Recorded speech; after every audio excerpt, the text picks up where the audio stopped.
Bonjour à tous, je vais vous présenter aujourd'hui notre prochain club deal, le Riyad d'Ardessens, qui va être le plus grand hôtel de la Médina.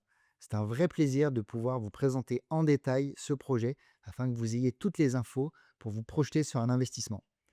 Tout de suite, on va rentrer dans le cœur du sujet. Ce nouveau riad sera un hôtel qui va réunir trois riads existants pour un montant total d'acquisition de 4,7 millions à financer par la plateforme Wally. Le projet est un projet d'envergure puisqu'on a une rentabilité cible sur 7 ans de 15,5%, un rendement moyen sur ces 7 années de 10,3%, et donc ça nous permet d'avoir un multiple de fonds propres de 2,5. On va rentrer plus en détail sur ces éléments financiers dans la suite de la présentation. C'est parti. Comme je vous le disais, le but est de créer le plus grand hôtel en plein cœur de la Médina. Cette année, nous avons déjà acheté un premier riad, le Dard d'Essence, avec 13 chambres et 3 restaurants. Et aujourd'hui, je vous présente une réunion de 3 riads sur une surface de 1500 mètres carrés. Le but est d'avoir 38 chambres haut de gamme, 3 restaurants et un espace bien-être. On va vraiment venir repositionner ce lieu pour en créer un lieu unique en plein cœur de la Médina. Et petite surprise, nous avons déjà un chef étoilé, chef David Toutain, 2 étoiles Michelin, qui nous a confirmé qu'il allait signer la carte de l'un des restaurants. Donc vous voyez, on va avoir une expérience unique en plein cœur d'une destination des plus attractives. Voici quelques photos du site existant. On peut voir que c'est un site qui est un petit peu vieillissant et son véritable atout, c'est sa taille et sa position en plein cœur de la Médina. L'idée est d'aller se projeter sur une rénovation une atmosphère beaucoup plus moderne, avec une rénovation qui sera proche de celle qu'on a déjà pu faire dans le Dard d'Essence. Et donc d'avoir des infrastructures qui répondent aux attentes des clients internationaux, que ce soit américains, européens ou asiatiques.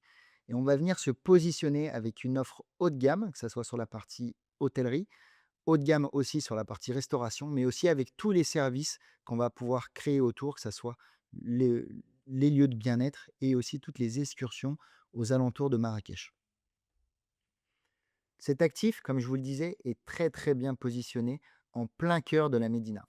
En moyenne, la Médina, c'est plus de 10 000 visiteurs par jour et ce chiffre ne fait qu'augmenter de mois en mois avec l'attractivité grandissante de la ville de Marrakech.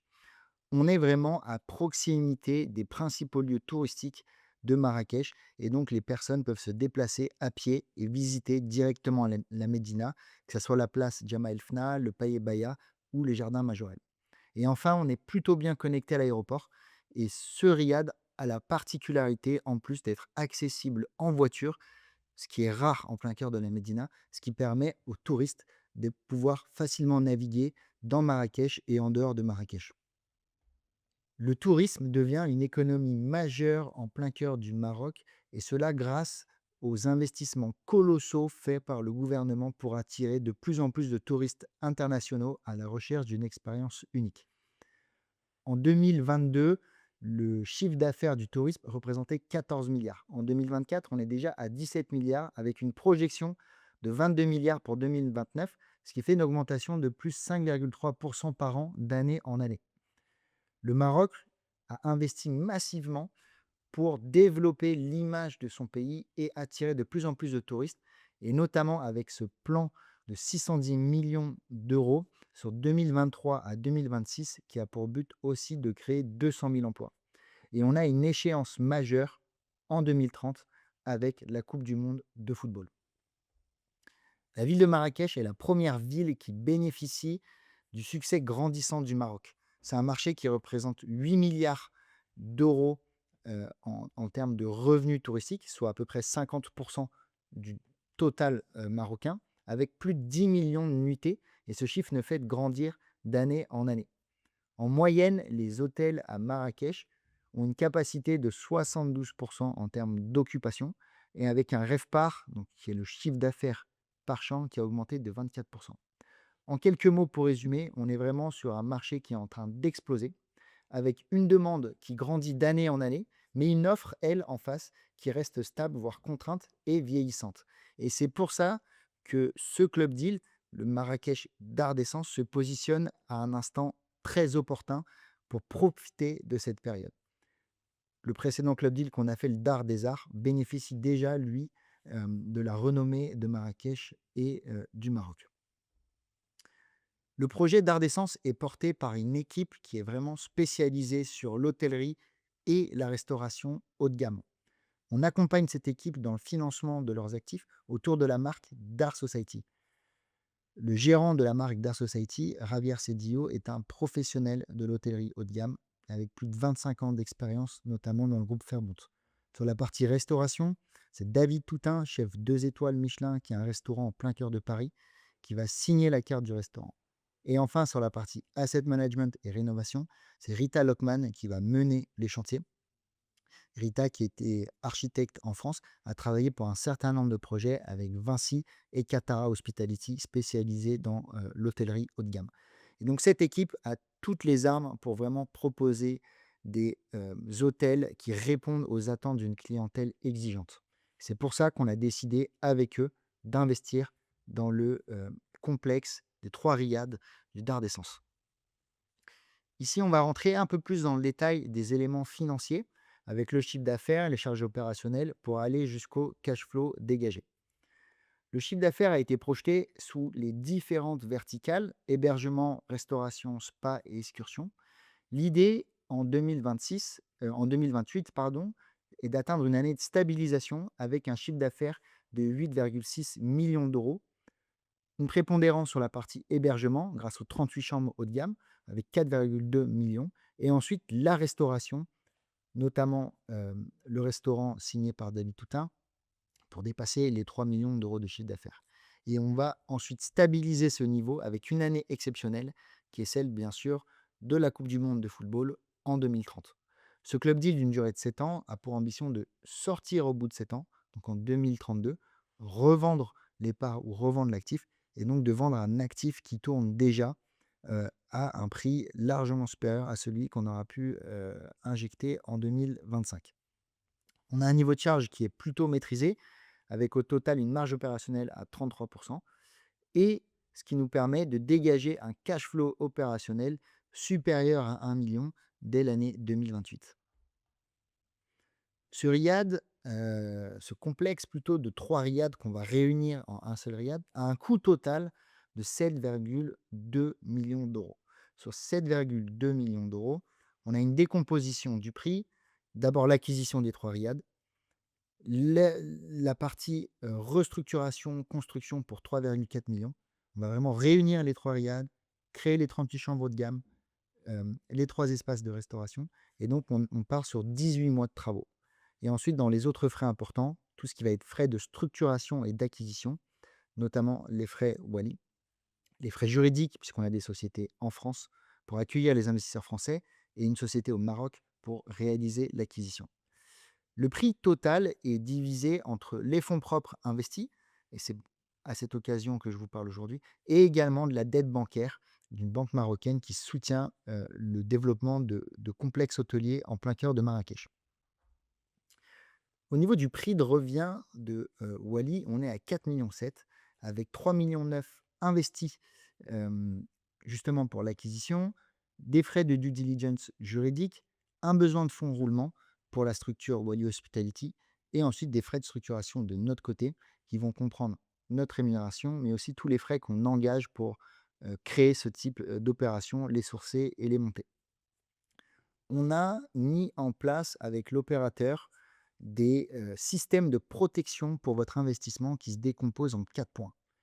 On va partir du plus simple au plus compliqué. Le premier, c'est qu'on a un siège au conseil d'administration, ce qui nous permet d'avoir un droit de regard sur la manière dont est géré l'hôtel et ensuite de pouvoir vous communiquer les informations essentielles. On a un droit de veto aussi sur les décisions majeures de gestion et c'est là où nous, on va apporter aussi notre savoir-faire en termes de gestion hôtelière et financière. Et enfin, on a 2 clauses très importantes. Une clause de liquidité préférentielle qui nous permet d'avoir un TRI cible de 21% par an sur toute la durée du deal et enfin un droit préférentiel de dividende. C'est la clause la plus importante. Ça veut dire que si le riad, l'hôtel ne génère pas le rendement que je vous ai annoncé, on va aller chercher sur les dividendes des autres investisseurs que sont Dar Society pour pouvoir payer les investisseurs qui ont investi via Wally. Et donc, ça nous permet d'avoir un niveau de garantie assez élevé sur le rendement qu'on va pouvoir verser aux investisseurs. Ici, on a le business plan, donc avec les revenus dépenses de la première année à la dernière année. Ce qu'on observe tout de suite, c'est qu'on a un niveau de cash flow distribué aux investisseurs qui dépasse les 500 000 euros dès l'année 2028 pour atteindre 539 000 euros en année 2031 et quasi 10 millions en 2032 avec la revente de l'actif. Et donc, ça nous permet d'avoir un TRI de 15,5% et cet equity multiple, ce qu'on appelle le multiple sur fonds propres, de 2,5. Ça veut dire que quand vous investissez avec nous, on va multiplier par 2,5 la somme que vous avez investie. Donc là, vous avez en détail les différents frais et revenus qui vont être supportés par la société, sachant que les revenus proviennent des dividendes de la société marocaine qui remontent à la société française et ensuite vous sont reversés. On a fait 3 scénarios pour cette acquisition. Avec un premier scénario, le scénario réaliste que je vous ai présenté, chiffre d'affaires de 8,7 millions. Et ensuite, on a dégradé de 35% le chiffre d'affaires. Donc, c'est le scénario dégradé. Et on a augmenté de 35% le chiffre d'affaires. C'est le scénario optimiste. Ce qui est intéressant à voir, c'est que la rentabilité qui est versée aux investisseurs, en fait, elle varie très peu, même si on dégrade de 35%. On est à 15,4, 15,5 et 17,7. Et ça, c'est grâce aux différentes clauses qu'on a négociées, notamment celle du droit préférentiel sur les dividendes. Puisque même si on dégrade le chiffre d'affaires de 35%, on va aller gratter dans les dividendes du deuxième investisseur pour pouvoir payer les investisseurs de Wally. Et donc, on est vraiment sur une fourchette qui est assez intéressante pour un investissement. Bien entendu, chaque investissement comporte des risques. Il faut en prendre connaissance avant d'investir, mais là, vous avez à peu près en tête la fourchette de rémunération que vous pouvez avoir. En termes de calendrier, on est sur un calendrier avec une acquisition en 2025, novembre 2025. Ensuite, on va avoir quasi 2 ans de travaux, partie études, démolition, reconstruction, pour une ouverture fin 2027 et un premier versement aux investisseurs. Pendant 5 ans ensuite, on va exploiter l'actif, verser les dividendes et donc les intérêts aux investisseurs de Wally pour avoir une revente en 2032 et un remboursement des obligations. Sur ce slide, je vous propose une simulation d'investissement pour que vous puissiez vous projeter dans le cadre d'un investissement. C'est une simulation qui ne constitue pas une promesse de vente, c'est-à-dire que les rendements peuvent varier, mais ça vous permet d'avoir une projection de rendement et de plus-value que vous pouvez générer sur ce type de projet. Pour un investissement de 10 000 euros en 2025, au total, nous allons vous verser en rendement 6 169 euros. Et ensuite, quand on va ajouter la plus-value à la revente et le remboursement de votre investissement en 2032, soit 18 921 euros, au total, on vous aura versé 25 089 euros. Vous comprenez mieux maintenant le multiple de 2,5, ça veut dire que pour 10 000 euros, on va vous reverser sur une période de 7 ans 25 089 euros. Cette simulation vous permet de voir mathématiquement et d'un point de vue financier ce que vous pouvez espérer en investissant dans le Riad d'Ardessence. C'était un plaisir de vous présenter ce nouveau projet. C'est un projet d'envergure dans lequel on croit très très fort. Et aujourd'hui, on vous propose d'investir sur Wally sur ce projet. Si vous avez la moindre question, n'hésitez pas à nous écrire à l'adresse hello@wally-im.com ou à prendre un rendez-vous téléphonique le jour et l'horaire qui vous convient directement sur le site. Je vous souhaite une bonne fin de journée et je vous dis à bientôt. Au revoir.